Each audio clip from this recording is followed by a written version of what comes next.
conversations, and law enforcement. This is Moses' People Speak.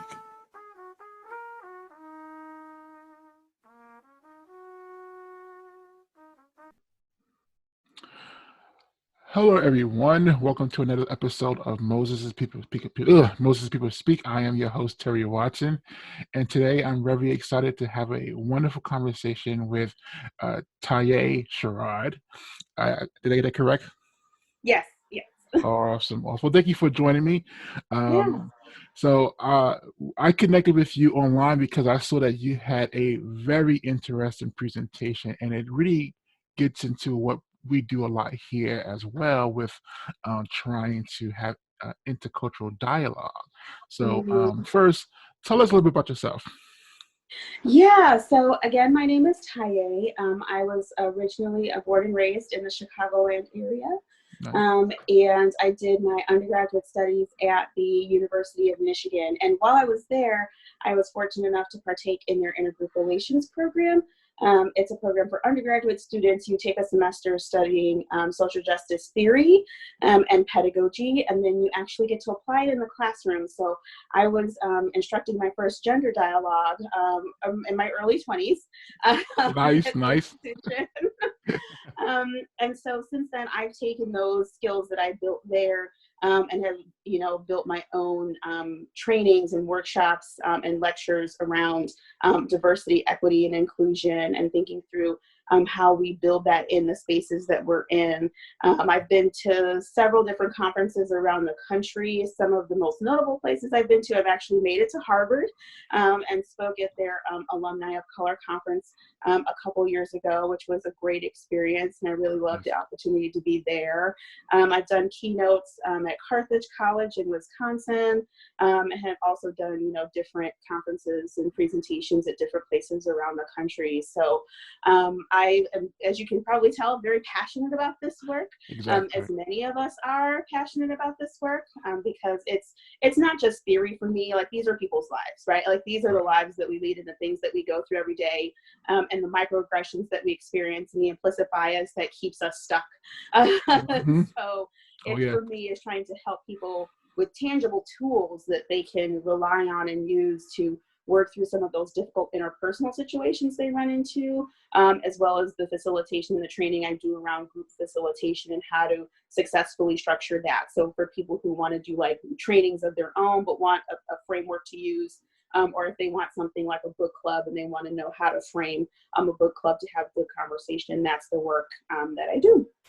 Wonderful. Well, that's a great intro. And one thing that I'll give you a little background into what Moses People Speak is all about. We have honest conversations about race and law enforcement, and a part of that conversation always includes intercultural dialogue. Um, Mm-hmm. and one thing that I was really interesting is you have a piece on your website that talks about debating versus dialogue. Can you talk a little bit Yes. more about that? Yes. And a lot of the times when we have these intercultural conversations, particularly with people who are different from ourselves or have different life experiences from us, we often find ourselves in debate mode, right? So we often find ourselves trying to win that True. conversation or to prove a point or to, for lack of a better word, best our opponent, right? So oftentimes it'll be, they'll be trying to say something and you're not even really listening, right? Like, you're formulating your response in your head, right? Right. Like, Exactly. oh, I'm going to get them with this, and I'm going to say this, and I'm going to pull out this stack here, right? So Yep. it's really even not about truly engaging with that person. It's about winning the argument, Yes. or being the person who comes out on top in the conversation, which, if you think about most of the experiences that you've had that are like that, they're usually pretty unproductive. Because Right. most of the times people walk away from it still pretty angry, feeling like they've been microaggressed in one way or another, feeling like there's no real resolution, as opposed to people feeling like, well, that person got the better of you, haha, Yep. right? Like, Yep. it's not We call them helpful. sound bites here. Yeah. Yeah, right. So it's not good at building bridges. It tends to Right. do the opposite. Whereas dialogue is about learning. Yeah. and learning from the other person. Now, granted, you can have heated moments in dialogue and have really intense conversation in dialogue, but everybody is on the same page that the root of what we're trying to do is learn. We're not trying to cut anybody down. We're not trying to make anybody Right. feel less worthy of themselves. We're going to challenge people, right? Like, we're going to have difficult conversations. And if your words or actions are problematic, we're going to have that conversation about why Right. and what harm may have been caused. But once we do that, we're going to say, okay, now how do we go about repairing the harm? What are we going to do to make this better so that we can continue to build this bridge and get over whatever pain or challenges that we are needing to work through? So that's really the difference between the two, is that dialogue is much more about communicating with folks, having a sense of humility, engaging in curiosity, and using empathy where you see fits. And that leads into the 3 pillars that I talk about all of the time, that I built with one of my colleagues while I was living and working in Dubuque, Iowa, John Stewart. He's great. And we kind of came up with this program that focuses on these 3 communication pillars as ways to deal with difficult intercultural dialogue. Right. Well, I'm glad that you brought that up because, one of the questions that I had when I was looking at your information was, you definitely talk about those 3 pillars: curiosity, community, and empathy. So my question to you is why those 3? Why are those 3 so important when you are trying to have this dialogue? Yeah, so there's a lot of ways to communicate and there's a lot of techniques to use. Again, this is just one technique that I have developed with my partner that in my own life I have found to be helpful to me.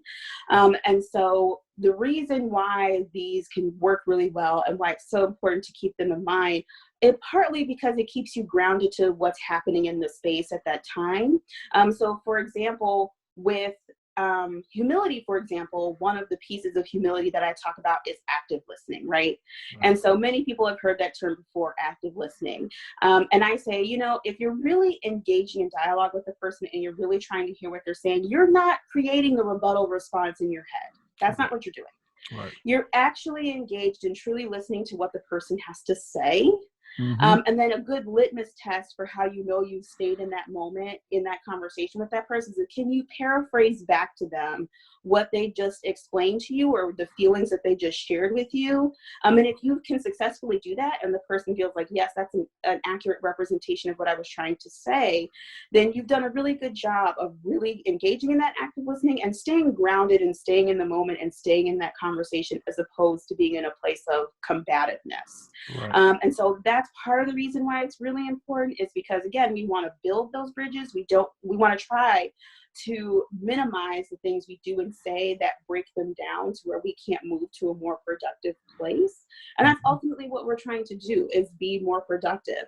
So when I think about the work that you do in terms of these issues with law enforcement, these are tools that I think a lot of us can use in terms of having those conversations with law enforcement of, here's where I'm coming from and here's why, and challenging them to do some of that active listening to really hear where we're coming from, and challenge ourselves to do the active listening to understand that point of view, especially for those of us who aren't in that space of working in law enforcement, to try to really understand where they're coming from and see, can we figure out some way to build this bridge so that, you are able to do your job, but more Black and brown people aren't dying just for existing and being Black and brown people.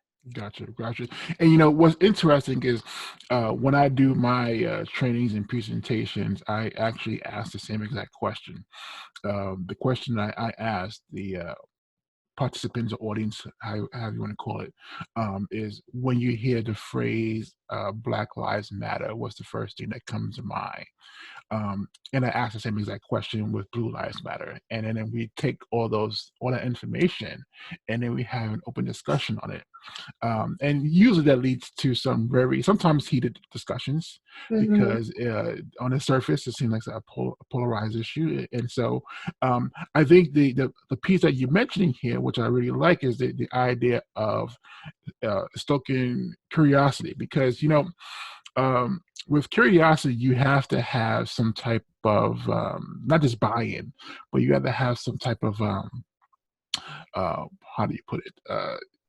I won't say curiosity, but that's the word that you're using. But you have to have a need to want to learn. from somebody Mhm. else. It has to be not just I'm doing this because I'm being told to do it, but I'm doing Yeah. it because I really want to learn another perspective. Um, so let me ask you now, with the training that you do, is specifically on intercultural communications. Mhm. What kind of impact are you trying to have with that? Really, I'm trying to have the impact, like I said before, of giving people tangible tools, right? Mhm. So, and a lot of times we talk about intercultural anything, Right, equity, diversity, inclusion, all that stuff. right. They tend to be these lofty terms that sound great, right? Like, Hmm. and we'll talk about, well, microaggressions are bad, right? You shouldn't do microaggressions, or implicit bias is bad, and we want Right, to eliminate implicit bias. right. But no one really gives you the roadmap of how to even begin to do that, Hmm. right?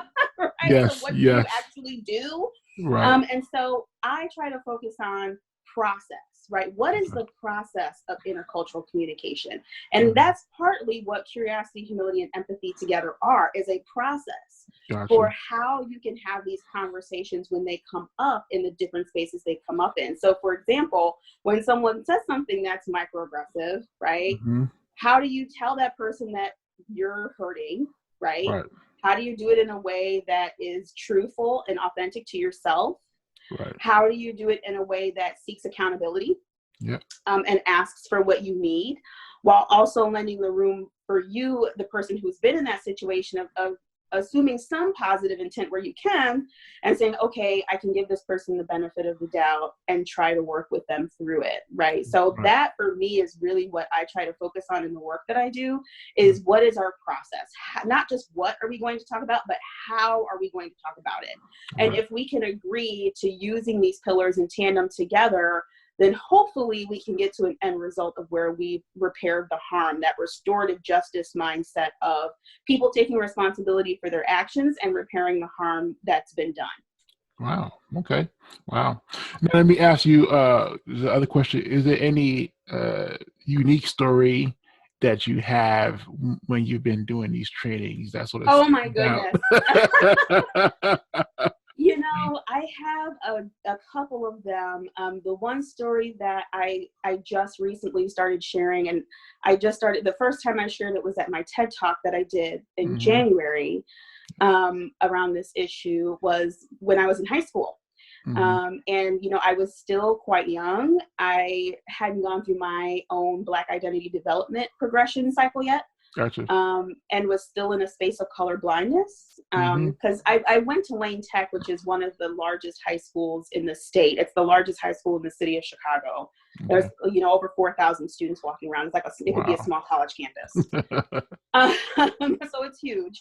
Yeah. And I had a lot of multicultural friends, Hmm. and a lot of people who I got along with. But one day, an individual who he and I would argue a lot, we didn't get along, Hmm. and he identified as white. And oddly enough, was the sibling of one of my friends. Mm.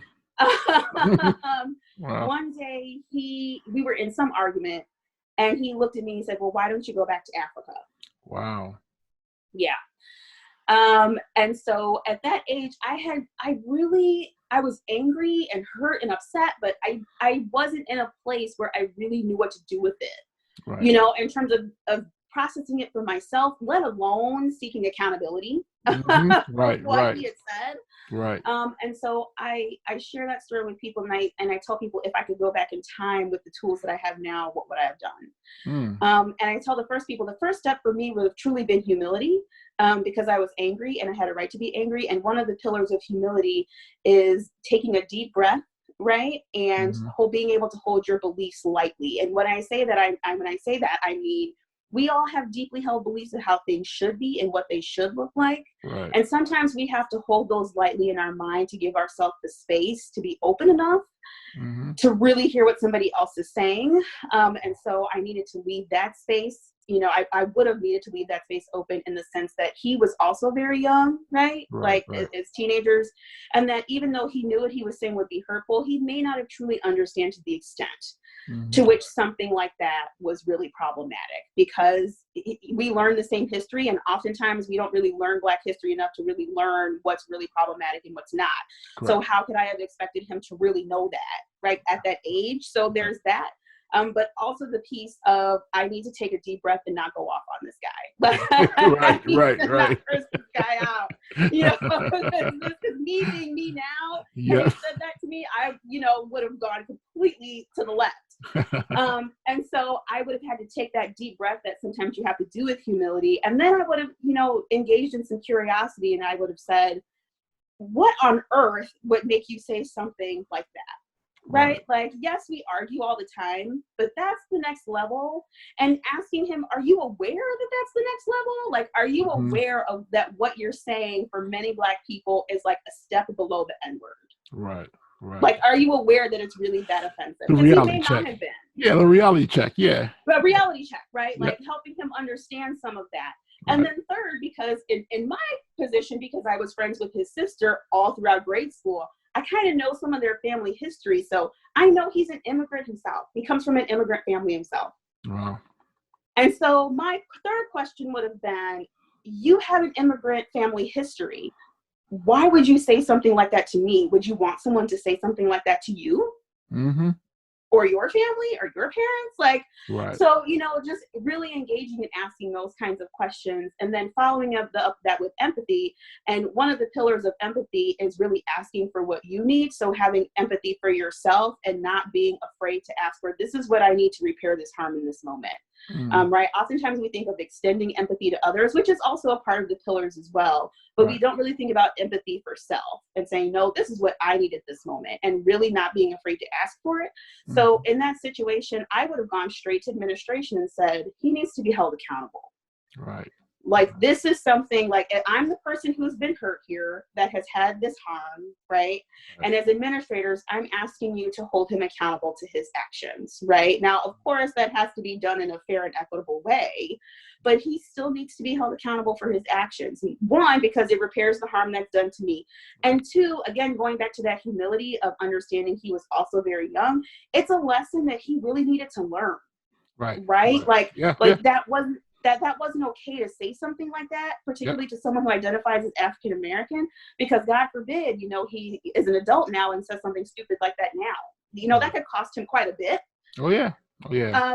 And so all of those pieces are, that's one of the stories I tell in terms of putting all those pieces together and how you can take a situation in that case, which could be really, really bad and be really, really charged and have a lot of emotions, but still work through it in a way to where I could still be my authentic self and demand accountability, but do so in a way that's productive. That all makes sense to me. I think it's important that when we are doing this work, we have the opportunity to reflect back on our own personal story. So I think that's a really, and I did watch that video, by the way, that you of that story. So I'm glad that you put that one up. Awesome. Well, I always ask this question to all my guests that appears on this show, and that is, what would you like to see happen in our world? And that's a very open question. But indeed, what would you like to see happen? I think for me, I think about my people and African Americans specifically and what we've been through. And we are a strong, resilient people. And I think we've been that long enough. Right? Like, we are constantly having to carry that burden. And I would like to see where we are actually in a world and in a space where we really, truly no longer have to do that. Where we truly have agency over our lives and our future. There's a part of me that thinks to myself, I don't know if we'll ever be able to attain that liberty. You know how they talk about, you go from diversity to inclusion to equity and then to liberation, where those barriers are removed. I don't know if we can expect the barriers to ever truly be removed in a society that was never intended for that in the first place, in its origin. And so I think to myself, if we could get to a space where we truly had control over our own, not just our bodies, but our education, what does that look like? Our criminal justice system, our healthcare system, our judicial system, all of the things that create a society, if we really truly had agency in them, that is what I would love to see. That's the change I would like to see, so that we could truly live at our full potential. Wow. You know what? That's almost very similar to what I used to say. I do this work. I've been doing this work for quite a while now, and I always say that in a perfect world, I'll be unemployed, where my job will be irrelevant. Mhm. But I've been reminded time and time again that's not going to happen anytime soon. Mhm. So, um, Mhm. well, Taye, thank you so much for your time Yes, thank and your you. expertise. I really hope that we get a chance to meet in the future. Yeah. I know right now we're in quarantine land, but I know. I know. Everybody's like spread out. yes, and Hopefully we can get back to normal by I'm hopeful for summer. My wishful thinking goal is June. Like if we can be back to normal by June, I think we yes, will have, done a good job. yes, Some yes. people are like, let's be back to normal by May. And I'm like, I don't know about that. Yeah, I'm hoping, but because over the last past couple of months, I had to cancel a lot of the speaking engagements, and you know, Yeah. the ones I'm able to do virtually is great, but it's not the Yeah. same as being in a space, and so, Yes. Yes. that's a big difference. But well, thank you for your time, and Yes. you've Thank been a you. wonderful guest, and everyone, please remember to speak power to your truth. Have a great night. Thank you.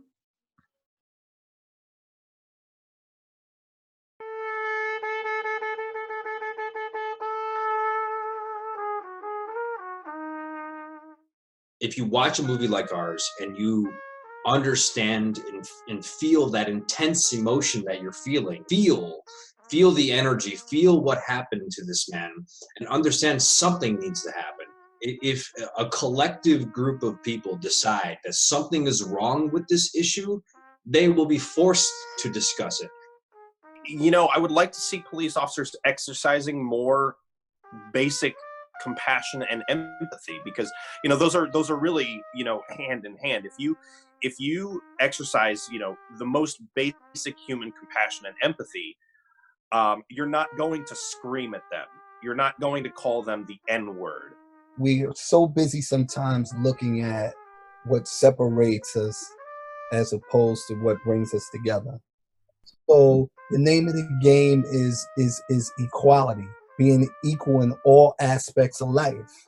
We talk about mental health, how they deal with individuals who have mental health issues, but let's talk about the officer's mental health as well, Wow. because we don't know what they have experienced themselves being on the job. Then we can truly affect some type of change out here.